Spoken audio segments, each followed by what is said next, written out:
l'enjeu.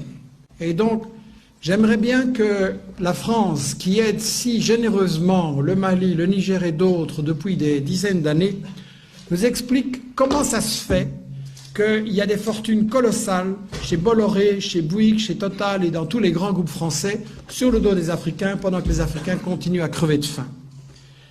Je rappelle que sous le colonialisme, il y a eu 205 à ce jour dirigeants africains assassinés par les colonialistes. 205. D'un côté, la France et les États-Unis sont engagés dans une guerre contre la Chine pour empêcher que la Chine trouve des partenaires en Afrique, mais ils sont aussi engagés dans une guerre contre les Africains, et puis ils sont engagés dans une guerre entre eux-mêmes pour savoir qui va prendre la plus grosse part du gâteau.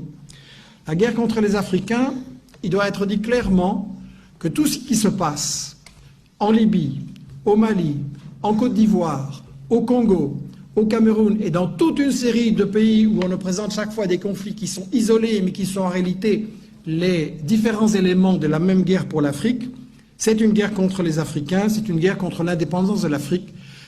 Je referme la parenthèse. Mais ces documents, celui du Sénat et celui de l'Assemblée nationale que nous avons vu tout à l'heure, montrent que le Parlement français est conscient que c'est l'avenir qui est en train de se jouer.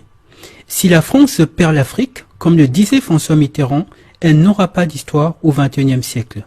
C'est une puissance déclinante, c'est une société vieillissante, et si elle continue à perdre l'Afrique au détriment de la Chine et des autres, elle va tout naturellement, progressivement disparaître.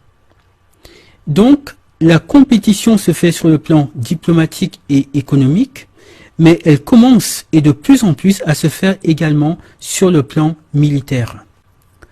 Toutes ces nations établissent des bases militaires en Afrique sous de faux prétextes et il n'y a jamais eu un tel déploiement d'armées étrangères sur le sol africain depuis la fin de la Seconde Guerre mondiale.